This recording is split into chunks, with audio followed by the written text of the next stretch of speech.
প্রিয় শিক্ষার্থীরা, গত ক্লাসে আমরা 5টি অবজেক্টিভ সমাধান করেছিলাম। আজকে আমাদের টাইপ 6 অর্থাৎ কোশ্চেন নাম্বার 6 আমাদের তৃতীয় অধ্যায় থেকে তৃতীয় অধ্যায়ের প্রথম অংশে সংখ্যা পদ্ধতির যোগ থেকেও প্রশ্ন আসে। তো তার মধ্যে বাইনারি সংখ্যা পদ্ধতির যোগ। তো এই টাইপের প্রশ্ন আমরা কিভাবে পরীক্ষাতে উত্তর দিব, এটা যোগ করব। যোগের বিষয়টা হচ্ছে যে আমরা প্রথমে যে সংখ্যাটা আছে এই সংখ্যাটা বসালাম 1011, এরপরে আছে কত 0101। দেন যদি আমরা এটা যোগ করি, একটা বিষয় এখানে কোনো নিয়ম টিয়ম মনে রাখার প্রয়োজন নেই। তুমি একটা বিষয় মনে রাখবে যে 2 = 10 এবং 3 = 11, এটা মনে রাখলেই হবে। যে আমরা যেটাকে 2 বলি বাইনারিতে সেটাকে বলা হয় 10, আর আমরা যেটাকে 3 বলি বাইনারিতে সেটাকে বলা হয় 11। তেমন এখানে 1 আর 1 2, 2 মানে তুমি কল্পনা করবে 10। এই যে 1 আর 1 2 অর্থাৎ 10, 10-এর শূন্য হাতে 1, আবার সেই একটাকে এখানে ক্যালকুলেট করবে। 1 আর 1 কত হয় 10, তাহলে 10-এর শূন্য সেই শূন্য, আর এই যে 1, একটাকে এখানে ক্যালকুলেট করবে। 1 আর 1 কত হয় আবার কিন্তু সেই 10, 10-এর শূন্য হাতে কত 1, সেই একটা আবার এখানে ক্যালকুলেট করবে। 1 আর 1 2, তাই না?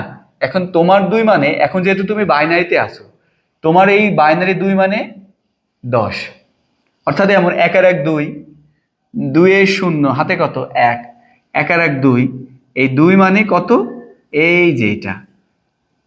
অর্থাৎ তাহলে আমাদের উত্তর কোনটা? উত্তর হচ্ছে যে ডি নম্বর। এই যে আমাদের উত্তর হচ্ছে ডি নম্বর। আশা করি বুঝতে পারছো। আমাদের পরবর্তী টাইপের প্রশ্ন যদি আমরা দেখি, যে এখানে আগে ছিল সিমিলার সংখ্যা, এবার একটু ডিফারেন্ট, একটা বাইনারি এবং আরেকটি কি আছে হেক্সাডেসিমেল। তো এই টাইপের প্রশ্ন আমরা কিভাবে সমাধান করব? এই টাইপের প্রশ্ন আমরা সমাধান করব যে প্রথমত এখানে দেখব যে অপশনগুলা কোন সংখ্যা পদ্ধতিতে আছে। এখানে যে অপশনগুলা সবগুলা কিন্তু কি হেক্সাডেসিমেলে আছে। তার মানে আমাদের এই যে প্রথম যে বাইনারিটা, এই বাইনারিটাকে আমাদের হেক্সাডেসিমেলে রূপান্তর করে নিতে হবে। তাহলে এখানে কি 1 2 4, অর্থাৎ এখান থেকে কত আসবে? এখান থেকে আসবে 4। তাহলে আমাদের এখানে আছে এ এ, আর এটা যদি আমরা 1 2 4 এমন হিসাব করি তাহলে এখান থেকে আসছে 4। এই সংখ্যার সাথে আমাদের যোগ করতে হবে কত? 4। তো আমরা যারা যোগ জানি হেক্সাডেসিমেলের, এ মানে কত 10, আর 10-এর সাথে যদি 4 যোগ করা হয় তাহলে কত হয় 14। 14 মানে কত বলো তো? 14 মানে ই, আর এ উপরে আছে নেমে আসলো, অর্থাৎ এখানে এ ই। এর উত্তর কোনটা? ডি নম্বর। সহজ। এই যে এই টাইপের প্রশ্ন কিন্তু একদম 100% শিওর যে কোনো বোর্ড ইভেন কলেজ পরীক্ষাতে এই টাইপের প্রশ্নগুলোর প্রাধান্য বেশি থাকে। তো এখানে দেখি একটা বাইনারি সংখ্যা আছে, একটা অক্টাল সংখ্যা, একটা দশমিক সংখ্যা এবং একটা হেক্সাডেসিমেল সংখ্যা। এই ডেসিমেল মান নির্ণয় করতে বলছে। তাহলে আমাদের প্রথম করণীয় কি? প্রত্যেকটা সংখ্যাকে ডেসিমেলে রূপান্তর করা। দেখো আমরা একটু আগেই জানলাম যে 10 মানে কত 2। অক্টালের ক্ষেত্রে অক্টালের 10 মানে কিন্তু এখানে হচ্ছে 8। আমরা যদি অক্টালেরটা হিসাব করি, অক্টালে কিন্তু যে 7 হচ্ছে সর্বোচ্চ ডিজিট, 7-এর পরে হিসাব করা হয় কত 10। তাহলে 7, 7-এর পরে 8, তার মানে 10-এর সমতুল্য মান কত 8, আর 10 মানে 10। আর হেক্সাডেসিমেলে 10 মানে কিন্তু 16। তার মানে এফ হচ্ছে যে এর সর্বোচ্চ সংখ্যা, আর এফ এর পরবর্তী সংখ্যা কিন্তু 10। এই সহজ সহজ বিষয়গুলো একটু মনে রাখবে, তাহলে অবজেক্টিভগুলো সহজে উত্তর দিতে পারবে, তোমার বেশি ভাবা লাগবে না। দেন যদি আমরা এটা যোগ করি, 10 10 20 এবং 16 কত হয় 36, অর্থাৎ 36। তাহলে আমাদের উত্তর কোনটা? সি নম্বর। যদি আমি বেসিক ভালোভাবে জানি তাহলে কিন্তু সহজেই কিন্তু যে কোনো অবজেক্টিভ হোক, যে কোনো সৃজনশীল হোক উত্তর দিতে পারবো। সবার আগে বিষয় হচ্ছে বেসিক। আমি বলবো যে যে কোনো বিষয়ের তুমি বইয়ের মধ্যে পড়ে আসো, বইয়ে কি আছে সেইগুলা পড়ে আসো আগে। এই যে সংখ্যা পদ্ধতি, গেট, প্রথম অধ্যায় দ্বিতীয় অধ্যায়, যে অধ্যায়ে যে টপিকগুলো আছে না কেন, প্রত্যেকটা বিষয় কি জিনিস এটা আগে বোঝার চেষ্টা করো। আইসিটি কিন্তু কোনো বই, যদি নির্ধারিত কোনো বই তুমি পড়ো তাহলে কিন্তু পরীক্ষায় কমন পাবা না। তোমার মেন বিষয়টা হচ্ছে যে বেসিক ভালো করে ক্লিয়ার হতে হবে। আচ্ছা, আমরা পরবর্তী একটি গুরুত্বপূর্ণ একটি প্রশ্ন দেখি। যে এবিসি এর পূর্বের ও পরের সংখ্যার যোগফল।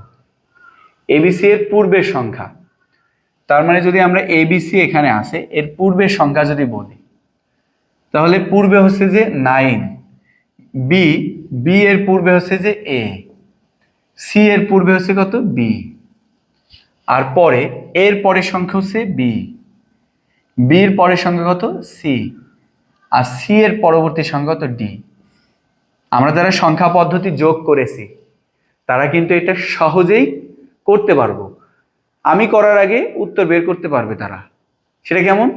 বি মানে কত? বি মানে হচ্ছে 11, আর ডি মানে কত? ডি মানে হচ্ছে 13। তাহলে আমরা যদি 11 এবং 13 এটা যদি যোগ করি তাহলে কত হয়? এখানে 24, 4 1 1 2। তো যোগের ক্ষেত্রে মনে আছে যে যোগফল বেজের সমান অথবা বেজ থেকে বেশি হলে যোগফল থেকে বেজ বিয়োগ করতে হবে। তাহলে এখানে 24 এটা বেজের বেশি হয়ে গেছে, তাহলে এখান থেকে আমরা কি করব? বেজ বিয়োগ করব। তাহলে বিয়োগ করলে কত হয়? 8। তাহলে এখানে আসবে 8। বেজ কয়বার বিয়োগ হয়েছে? একবার, তাহলে হাতে কত থাকবে? 1। সে 1 যদি আমরা এখানে ক্যালকুলেশন করি তো সি সি মানে 12, ডি মানে 13, এ মানে 10, 10 আর 13 কত হয়? 23। এটাও কিন্তু বেজ থেকে বেশি হয়ে গেছে, তাহলে এখান থেকে কত আসবে? 7। এই যে 7, যদি বেজ কতবার বিয়োগ হয়েছে? একবার, তাহলে আবার হাতে 1। 9 এর সাথে যদি 1 ক্যালকুলেট করা হয় তাহলে 10, 10 এবং 11 তাহলে কত হয়? 21। 21 থেকে 16 বিয়োগ করলে কত হয়? 5, এসে 5। বেজ কতবার বিয়োগ হয়েছে? একবার, হাতে 1, এসে 1, তাহলে 1578।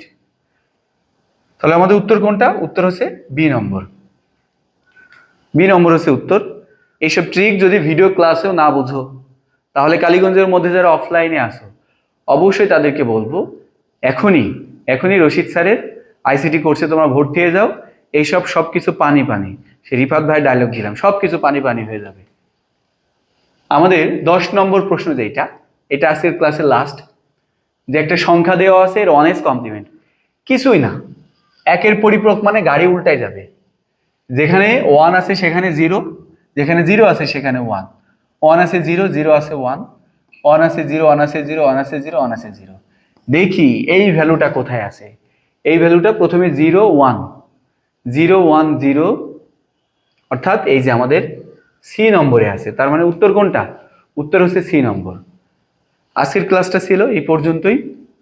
এই টাইপের প্রশ্ন এবং সহজবদ্ধভাবে আইসিটি শিখতে রশিদ আইসিটি কেয়ারের সাথেই থাকো। ইনশাল্লাহ আইসিটি অনেক সহজবদ্ধ বিষয় হিসাবে তোমার কাছে মনে হবে।